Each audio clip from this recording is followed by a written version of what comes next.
Olá, eu sou o Thiago Lino e seja bem-vindo a mais uma leitura por audiobook. Antes de iniciarmos, não se esqueça de deixar o seu like e se inscrever no canal. Isso nos ajuda a entregar esse vídeo para mais pessoas. Agora sim, vamos começar a leitura. Noites Brancas, uma história sentimental do Diário de um Sonhador, do escritor Fyodor Dostoiévski. Primeira noite. Era uma noite maravilhosa, uma noite que só é possível quando somos jovens, caro leitor. O céu estava tão estrelado, tão brilhante que, olhando para ele, não se podia deixar de se perguntar se pessoas mal-humoradas e caprichosas poderiam viver sob um céu assim. Essa também é uma pergunta de juventude, caro leitor, muito jovem, mas que o Senhor a coloque com mais frequência em seu coração. Falando de pessoas caprichosas e mal-humoradas, não posso deixar de me lembrar da minha condição moral durante toda aquela noite. Desde cedo, fui oprimido por um estranho desânimo. De repente, pareceu-me que eu estava sozinho, que todos estavam me abandonando e se afastando de mim. É claro que qualquer um tem o direito de perguntar quem era todos. Pois, embora eu tivesse vivido quase 8 anos em Petersburgo, mal conhecia alguém. Mas para que eu queria conhecidos? Eu conhecia toda Petersburgo como ela era. Foi por isso que senti como se todos estivessem me abandonando quando toda Petersburgo fez as malas e foi para sua casa de veraneio. Tive medo de ficar sozinho e, durante 3 dias inteiros, vaguei pela cidade em profundo desânimo, sem saber o que fazer. Quer caminhasse pela Nevsky, fosse aos jardins ou passeasse pela margem, não havia um rosto sequer daqueles que eu costumava encontrar na mesma hora e no mesmo lugar o ano todo. Eles, é claro, não me conhecem, mas eu os conheço. Conheço-os intimamente, quase os estudei, e fico encantado quando estão alegres e abatidos quando estão sob uma nuvem. Quase fiz amizade com o velho que encontro todos os dias, abençoados, à mesma hora, em Fontanka. Um semblante tão grave e pensativo. Ele está sempre sussurrando para si mesmo e brandindo o braço esquerdo, enquanto na mão direita segura uma longa bengala nodosa com cabo de ouro. Ele até me nota e demonstra um caloroso interesse por mim. Se por acaso não estou em determinado momento no mesmo lugar em Fontanka, tenho certeza de que ele se sente decepcionado. É assim que quase nos curvamos, principalmente quando estamos de bom humor. Outro dia, quando não nos víamos há 2 dias e nos encontramos no terceiro, estávamos tocando nossos chapéus, mas, percebendo a tempo, baixamos as mãos e nos cruzamos com um olhar de interesse. Eu também conheço as casas enquanto caminho, elas parecem correr pelas ruas para me olhar de todas as janelas e quase dizer: Bom dia, como vai? Estou muito bem, graças a Deus, e terei um novo andar em maio. Ou como vai? Vou ser redecorada amanhã? Ou quase me incendiaram e levei um susto? E assim por diante. Tenho as minhas favoritas entre elas. São algumas amigas queridas. Uma delas pretende ser tratada pelo arquiteto neste verão. Irei todos os dias de propósito para garantir que a operação não seja um fracasso. Deus me livre. Mas nunca esquecerei um incidente com uma casinha muito bonita, de cor rosa claro. Era uma casinha de tijolos tão charmosa. Olhava para mim com tanta hospitalidade e para seus vizinhos desajeitados com tanto orgulho, que meu coração se alegrava sempre que eu passava por ela. De repente, na semana passada, eu caminhava pela rua e, quando olhei para minha amiga, ouvi um lamento. Estão me pintando de amarelo. Os vilões, os bárbaros, não pouparam nada, nem colunas, nem cornijas, e meu pobre amiguinho estava amarelo como um canário. Quase me deixou bilioso. Que até hoje não tive coragem de visitar meu pobre amigo desfigurado, pintado com a cor do Império Celeste. Então, agora você entende, leitor, em que sentido eu conheço toda Petersburgo. Já mencionei que fiquei preocupado por 3 dias inteiros antes de adivinhar a causa do meu mal-estar e me senti desconfortável na rua. Este tinha ido embora. aquele tinha ido embora, e o que tinha acontecido com o outro? Em casa também não me sentia eu mesmo. Por 2 noites, fiquei quebrando a cabeça para pensar no que havia de errado no meu canto. Por que me sentia tão desconfortável ali? E perplexo, examinei minhas paredes verdes e sujas, meu teto coberto por uma teia de aranha, cujo crescimento Matrona tanto encorajou. Examinei todos os meus móveis, examinei cada cadeira, me perguntando se o problema estava ali, pois se uma cadeira não estiver na mesma posição que estava no dia anterior, eu não sou eu mesmo. Olhei para a janela, mas foi tudo em vão. Eu não estava nem um pouco melhor por isso. Até pensei em chamar Matrona e estava dando a ela algumas advertências paternais em relação à teia de aranha e à vadiagem em geral, mas ela simplesmente me encarou com espanto e foi embora sem dizer uma palavra, de modo que a teia de aranha estava confortavelmente pendurada em seu lugar até hoje. Só esta manhã finalmente percebi o que estava errado. Ah, ora, estão me enganando e indo para suas casas de veraneio.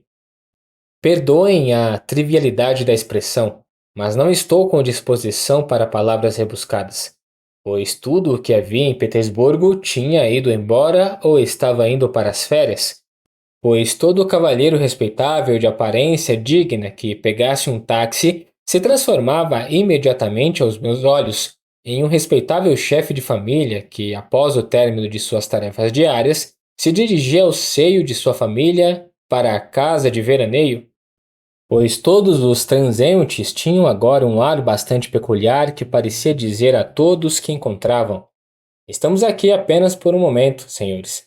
Em mais 2 horas iremos para a casa de veraneio.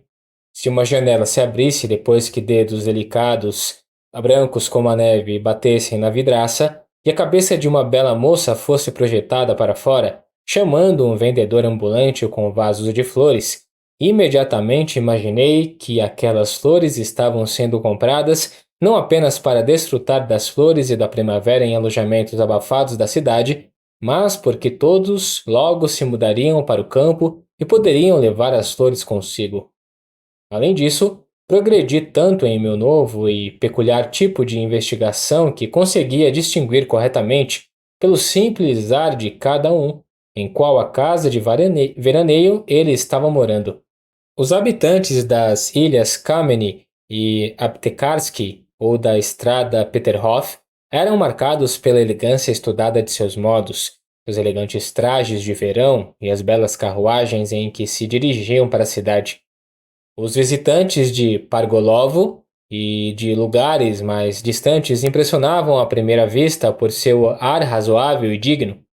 O viajante da ilha Krestovsky podia ser reconhecido por sua expressão de alegria irreprimível.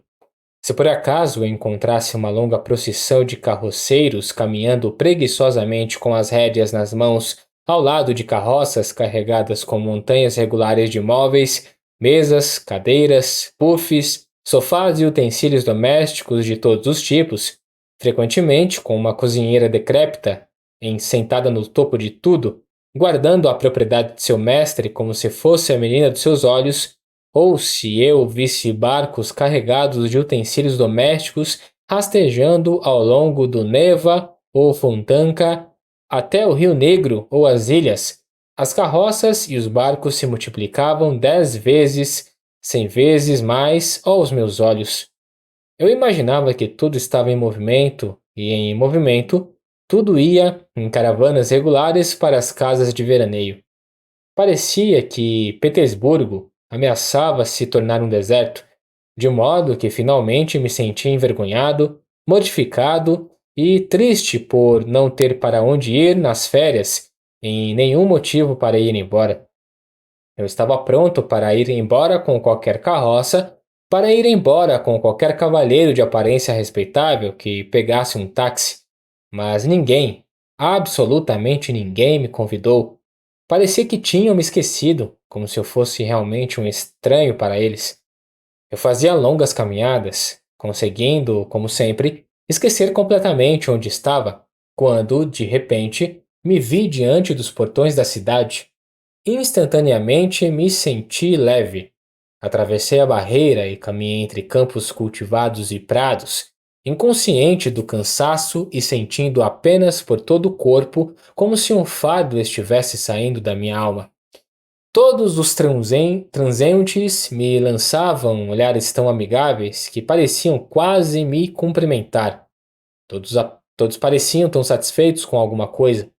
Todos fumavam charutos, todos eles, e me senti satisfeito como nunca antes. Era como se de repente me encontrasse na Itália. Tão forte era o efeito da natureza sobre um citadino meio doente como eu, quase sufocado entre os muros da cidade. Há algo inexprimivelmente tocante na natureza ao redor de Petersburgo, quando, com a aproximação da primavera, ela manifesta toda a sua força, todos os poderes que lhe foram concedidos pelo céu, quando se transforma em folhas, se enfeita e se cobre de flores. De alguma forma, não posso deixar de me lembrar de uma garota frágil e tuberculosa para quem às vezes olhamos com compaixão, às vezes com amor simpático, que às vezes simplesmente não notamos, embora de repente, em um instante, ela se torne, como que por acaso, inexplicavelmente adorável e requintada, e, impressionado e intoxicado, não podemos deixar de nos perguntar que poder fez aqueles olhos tristes e pensativos brilharem com tanto fogo? O que chamou o sangue para aquelas faces pálidas? O que banhou de paixão aquelas feições suaves? O que fez aquele peito arfar? O que tão repentinamente chamou força, vida e beleza ao rosto da pobre garota, fazendo-o brilhar com um tal sorriso, acender com um riso tão brilhante e cintilante? Você olha ao redor, procura por alguém, conjectura, mas o momento passa. E no dia seguinte você encontra, talvez, o mesmo olhar pensativo e preocupado de antes, o mesmo rosto pálido, os mesmos movimentos mansos e tímidos, e até mesmo sinais de remorso, traços de uma angústia mortal e arrependimento pela distração passageira. E você lamenta que a beleza momentânea tenha desaparecido tão cedo para nunca mais voltar, que ela brilhou sobre você tão traiçoeiramente, tão em vão, lamenta porque você nem teve tempo de amá-la. E, no entanto, minha noite foi melhor que meu dia. Foi assim que aconteceu. Voltei para a cidade muito tarde, e já eram 10 horas quando eu me dirigia para o meu alojamento. Meu caminho seguia pela margem do canal, onde àquela hora nunca se encontra viva alma. É verdade que moro em uma parte muito remota da cidade. Caminhei cantando, pois quando estou feliz, estou sempre cantarolando para mim mesmo, como todo homem feliz que não tem amigo ou conhecido com quem compartilhar sua alegria. De repente, tive uma aventura das mais inesperadas. Encostada na grade do canal, uma mulher estava com os cotovelos apoiados na grade, aparentemente observando com grande atenção a água lamacenta do canal. Usava um charmoso chapéu amarelo e um manto preto pequeno e vistoso. É uma menina, e tenho certeza de que é morena, pensei. Ela não pareceu ouvir meus passos e nem se mexeu quando passei por ela com a respiração suspensa e o coração disparado. Estranho, pensei. Ela deve estar profundamente absorta em alguma coisa, e de repente parei como se estivesse petrificado. Ouvi um soluço abafado. Sim, eu não estava enganado. A moça chorava. E um minuto depois, ouvi soluço após soluço. Céus! Meu coração afundou.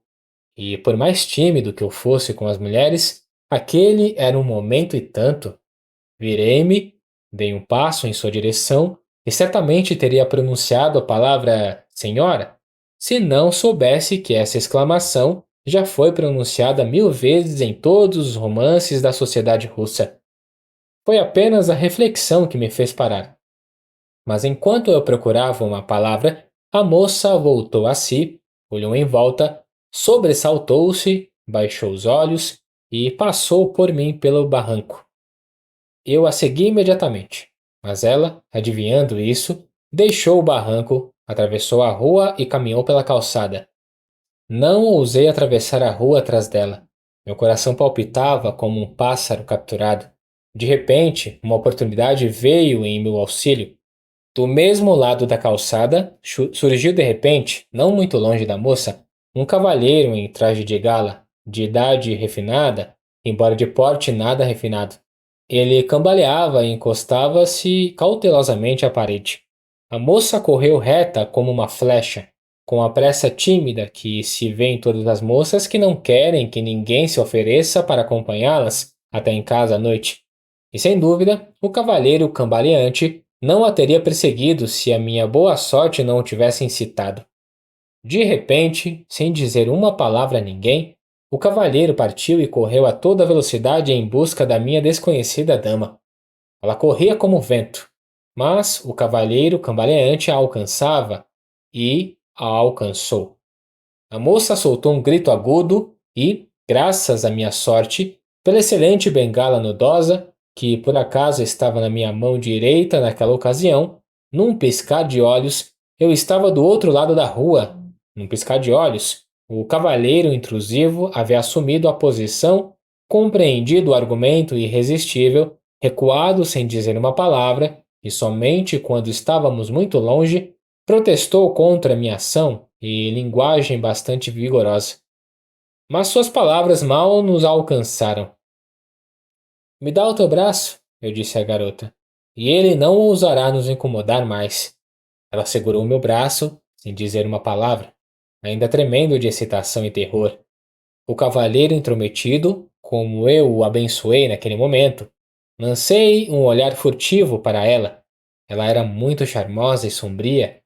Eu tinha acertado. Em seus cílios negros ainda brilhava uma lágrima, do terror recente ou da tristeza passada, não sei. Mas já havia um brilho de sorriso em seus lábios. Ela também me lançou um olhar furtivo, corou levemente e olhou para baixo. Veja bem, por que você me expulsou? Se eu estivesse aqui, nada teria acontecido. Mas eu não te conhecia. Pensei que você também. Por quê? Você me conhece agora? Um pouco. Aqui, por exemplo. Por que você está tremendo? Ah, você acertou de primeira, respondi, encantado por minha garota ter inteligência. Isso nunca fica fora de lugar em companhia da beleza. Sim, à primeira vista você adivinhou o tipo de homem com quem vai lidar. Exatamente. Eu sou tímido com mulheres. Eu sou agitado. Não nego. Tanto quanto você estava há um minuto, quando aquele cavalheiro a alarmou. Estou um pouco alarmado agora. É como um sonho. E nunca imaginei, nem dormindo, que algum dia conversaria com qualquer mulher. O quê? Sério? Sim. Se meu braço treme, é porque nunca foi segurado por uma mãozinha bonita como a sua. Sou completamente estranho às mulheres, isto é, nunca me acostumei com elas. Veja, estou sozinho. Nem sei como falar com elas. Ora, não sei se não lhe disse alguma bobagem. Diga-me francamente. Garanto-lhe de antemão que não me ofendo facilmente. Não, nada, nada. Muito pelo contrário. E se você insiste que eu fale francamente, eu lhe direi que as mulheres gostam dessa timidez.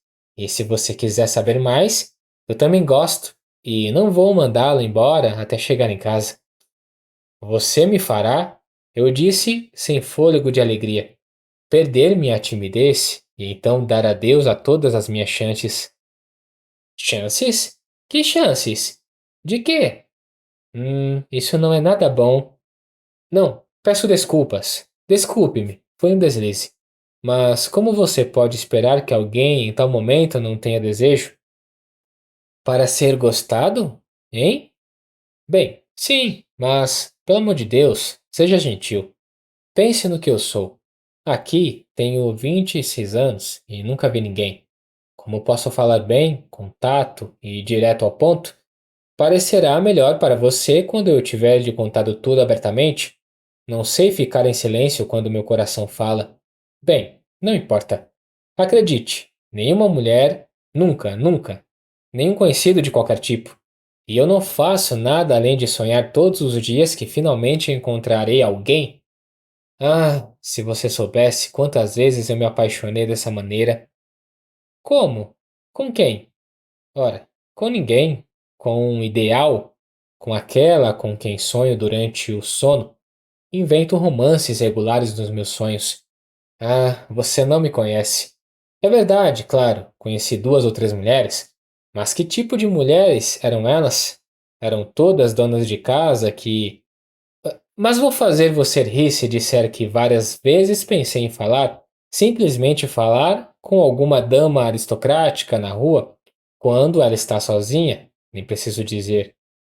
Falando com ela, é claro, timidamente, respeitosamente, apaixonadamente, dizendo a ela que estou perecendo na solidão, implorando para que ela não me mande embora, dizendo que não tenho chance de conhecer nenhuma mulher, incutindo nela que é um dever positivo para uma mulher não repelir uma prece tão tímida de um homem tão infeliz como eu, que, na verdade, tudo o que peço é que ela diga duas ou três palavras fraternais com simpatia, que não me cause repulsa à primeira vista, que me confie, e ouça o que eu digo. Deveria rir de mim, se quisesse me encorajar, dizer duas palavras para mim, apenas duas palavras, mesmo que nunca mais nos encontremos depois disso. Mas você está rindo, no entanto, é por isso que estou lhe dizendo. Não se irrite. Estou apenas rindo de você ser seu próprio inimigo. E se tivesse tentado, teria conseguido, talvez, mesmo que fosse na rua. Quanto mais simples, melhor. Nenhuma mulher de bom coração, a menos que fosse estúpida ou, ainda mais, irritada com alguma coisa no momento, conseguiria mandá-lo embora sem essas duas palavras que você pede tão timidamente. Mas o que estou dizendo? É claro que ela o tomaria por um louco. Eu estava julgando por mim mesma, sei muito sobre a vida dos outros. Oh, obrigada! Gritei. Você não sabe o que fez por mim agora. Estou feliz, estou feliz. Mas diga-me como você descobriu que eu era o tipo de mulher com quem, bem, que você considera digna de atenção e amizade? Na verdade, não uma senhoria, como você disse. O que fez você decidir vir até mim? O que me fez fazer isso? Mas você estava sozinha. Aquele cavalheiro era muito insolente e era noite. Você deve admitir que era um dever. Não, não, não. Quero dizer, antes, do outro lado. Você sabe que queria vir até mim? Do outro lado? Sério que não sei como responder. Tenho medo de. Sabe que fui feliz hoje? Caminhei cantando, fui para o campo. Nunca tive um momento tão feliz. Você talvez tenha sido minha fantasia. Perdoe-me por me referir a isso. Imaginei que você estivesse chorando e eu não suportava ouvir. Doeu meu coração. Ah, meu Deus. Certamente eu poderia estar preocupado com você. Certamente não havia mal algum em sentir compaixão fraternal por você. Peço desculpas, eu disse com paixão. Bem, em suma, certamente você não se ofenderia com meu impulso involuntário de ir até você. Pare, chega, não fale mais nisso, disse a moça, olhando para baixo e apertando minha mão. A culpa é minha por ter falado sobre isso, mas fico feliz por não ter me enganado com você. Mas aqui estou eu em casa, preciso descer esta curva. São 2 passos daqui. Adeus. Obrigada. Certamente você não quer dizer que nunca mais nos veremos. Certamente este não será o fim. Veja bem, disse a garota, rindo. No começo você só queria 2 palavras, e agora, no entanto, não direi nada. Talvez nos encontremos. Virei aqui amanhã, eu disse. Ah, me desculpe, já estou fazendo exigências. Sim, você não é muito paciente. Você está quase insistindo? Escute, escute. Ah, interrompi. Perdoe-me se lhe digo mais alguma coisa. Digo-lhe uma coisa. Não posso deixar de vir aqui amanhã. Sou um sonhador. Tenho tão pouca vida real que considero momentos como estes tão raros que não consigo deixar de revivê-los em meus sonhos. Sonharei com você a noite toda, uma semana inteira, um ano inteiro. Certamente virei aqui amanhã, exatamente aqui, neste lugar, exatamente nesta mesma hora. e ficarei feliz em lembrar de hoje. Este lugar já me é querido. Já conheci 2 ou 3 lugares assim em Petersburgo. Certamente derramei lágrimas por lembranças, como você. Quem sabe, talvez você estivesse chorando há 10 minutos por alguma lembrança. Mas desculpe-me, esqueci-me de mim mesmo novamente. Talvez você já tenha sido particularmente feliz aqui. Muito bem, disse a moça. Talvez eu venha aqui amanhã também, às 10 horas. Vejo que não posso proibi-lo. O fato é que preciso estar aqui. Não pense que estou marcando um encontro com você. Já lhe disse de antemão que preciso estar aqui por minha conta. Mas, bem, digo-lhe sem rodeios. Não me importo se você vier. Para começar, algo desagradável pode acontecer como aconteceu hoje, mas não se preocupe com isso. Em suma, eu gostaria apenas de vê-lo para dizer-lhe 2 palavras. Só que, veja bem, não pense o pior de mim agora. Não pense que marco encontros tão levianamente. Eu não os marcaria exceto por isso, mas que este seja o meu segredo, apenas um acordo prévio. Um pacto. Fale, me diga. Me conte tudo de antemão.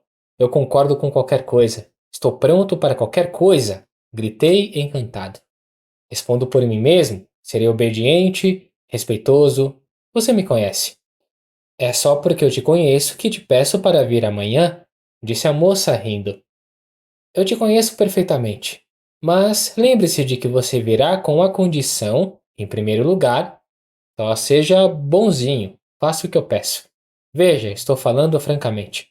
De não se apaixonar por mim. Isso é impossível, eu te asseguro.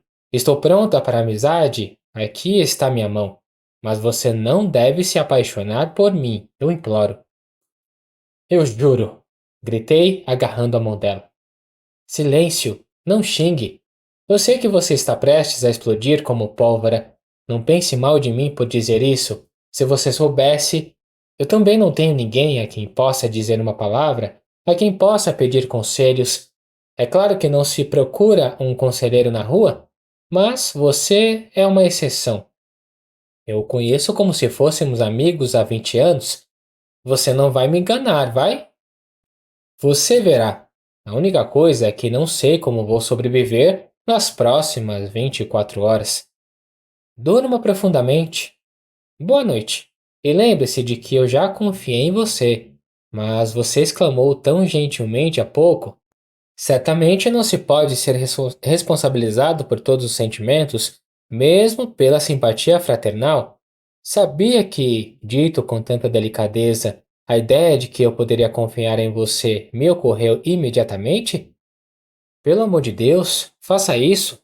Mas sobre o quê? O que é isso? Espere até amanhã. Enquanto isso, deixe isso em segredo. Tanto melhor para você. Dará um leve toque de romance. Talvez eu lhe conte amanhã, talvez não. Conversarei um pouco mais com você antes. Assim nos conheceremos melhor. Ah, sim, amanhã eu te conto tudo sobre mim. Mas o que aconteceu? É como se um milagre tivesse acontecido comigo. Meu Deus, onde estou? Vamos, diga-me. Você não está feliz por não ter ficado brava e não ter me expulsado logo de cara, como qualquer mulher teria feito? Em 2 minutos, você me fez feliz para sempre. Sim, feliz, quem sabe. Talvez você tenha me reconciliado comigo mesmo, dissipado minhas dúvidas. Talvez esses momentos me sobrevenham. Mas amanhã eu te conto tudo. Você saberá de tudo. Muito bem, eu concordo com você. Você começará. Acordado. Adeus, até amanhã. Até amanhã. E então, nos despedimos. Andei a noite toda. Não conseguia me decidir a voltar para casa. Eu estava feliz, muito feliz. Ah, amanhã. E chegamos ao final do vídeo. Tá gostando do nosso conteúdo? Então não se esqueça de deixar o seu like, se inscrever no canal e coloca aqui nos comentários o que está achando da história. Aproveita para dizer qual outro audiobook você gostaria de encontrar aqui no canal. Muito obrigado por nos ouvir e nos vemos na próxima. Tchau!